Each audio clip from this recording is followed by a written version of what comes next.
So one of the things I've been trying to do for a friend is to fix their Xbox One Digital S. And I had to clean it off first because it was nasty. But I just got the part that I needed. We're gonna tear this apart and then I'm gonna show you guys how to replace the part this is. This is gonna be fun.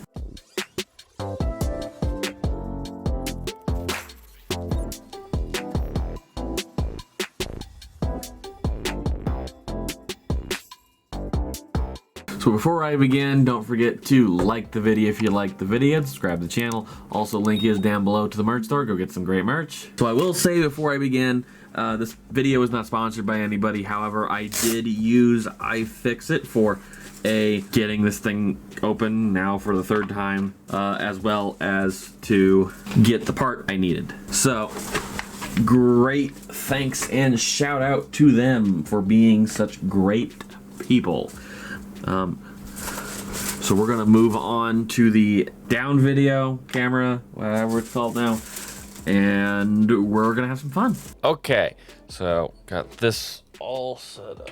Gonna hope this comes out good. I can't tell from the picture too much, but we should be fine. And I'm recording this on both the camera microphone and my computer microphone, just as a double. All right, so first step, you gotta get the bottom off. So the easiest way, if you have something, is just to pry from the bottom, get some leverage. And I already got one up. I have done this now 3 times. It is still not the easiest.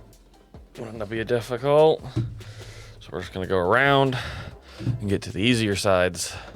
I found to make this a little easier is you put a little pressure and pull on this side when you're trying to get the next, and just keep going until it does it, like that.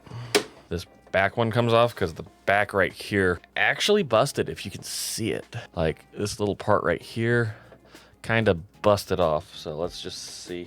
So it gets stuck really easily right there. There we are. Put that in the bottom. Okay, we need to get 1, 2, 3, 4, 5, 6 screws out. That is the T2 screw. Torx 2. It's supposed to be Torx 10. I'm not sure if that's a reason I should be concerned about. These are decently long screws, but the thread's not that long, as we'll see right here. And this is just a screw to hold the bottom to the very top of the chassis. Now we should be able just to kind of pluck this out. So there's a little line right here. There we are. It's not the dirtiest computer I've dealt with. The part we're replacing is this one. We don't really need to get farther into this, just so I can show you guys the insides. Ah, yes, this one's a smaller one. For the most part, Microsoft did a pretty good job using about 1 screw size for this. And this is where you start wanting to utilize a parts tray. I'm utilizing the lid of my iFixit case so as to make sure all the screws are separated. So now we can take off the top. Actually, we probably could have done it before taking out these 4, but I have to take those 4 anyways. So this is the actual inside. Right now, you can tell really quickly, you can take out the hard drive really easily by taking out, memory serves, it's this screw and this screw.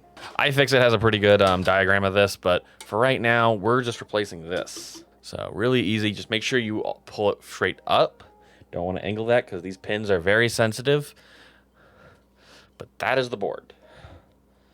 So the thing that happened, and I can get a little close up here, is the power button, which I need to find again.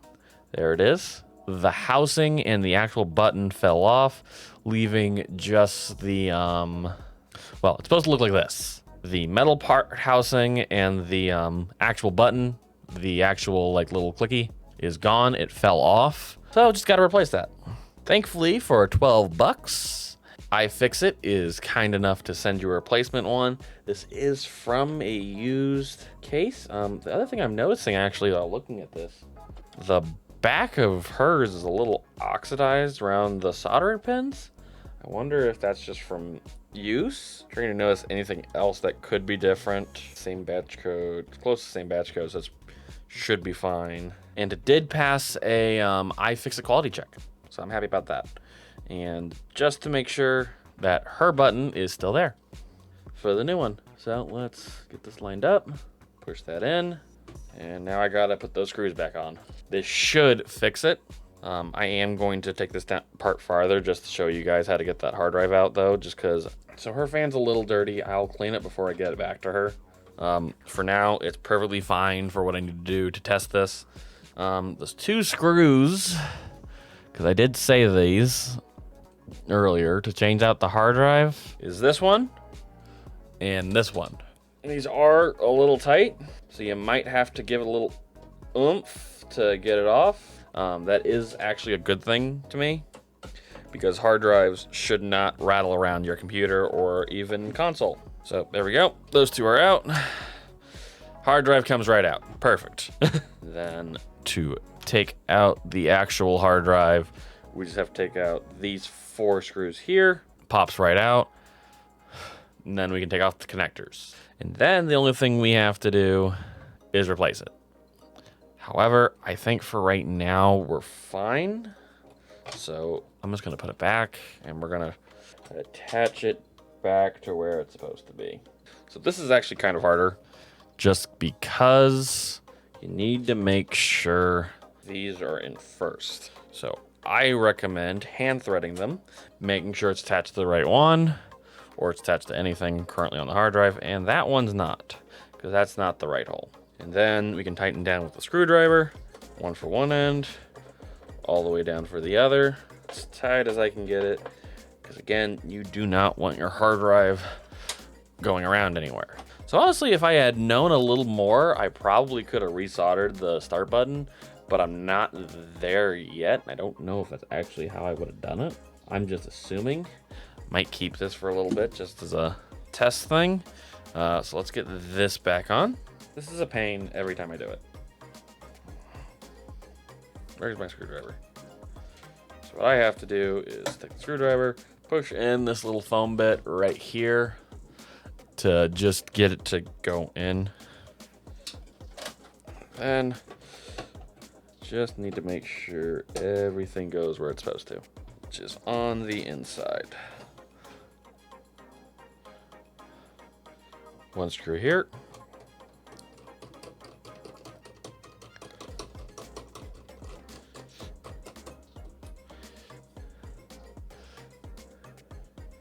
And the other one right here. The only thing I gotta do is get everything back on. So basically we're working in reverse.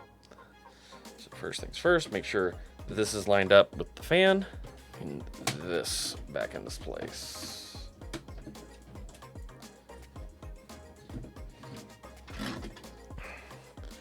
Here we are.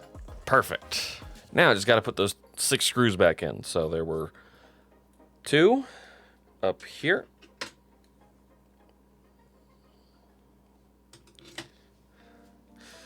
3 down here.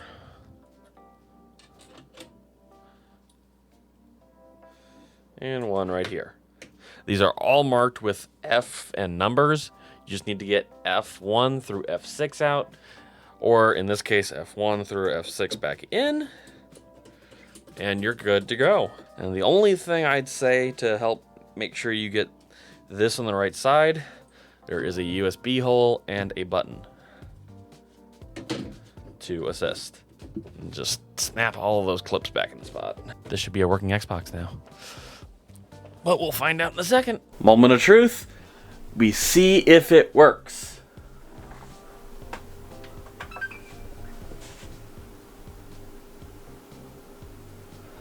That's better than before already.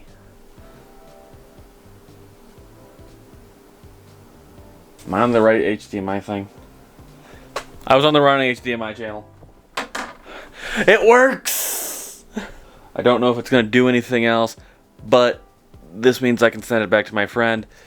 Hope you enjoy it. If you guys enjoyed this video, don't forget to leave a like down below and subscribe to the channel. Also, merch store is in the link down below. I'm sorry, my cats are attacking my door.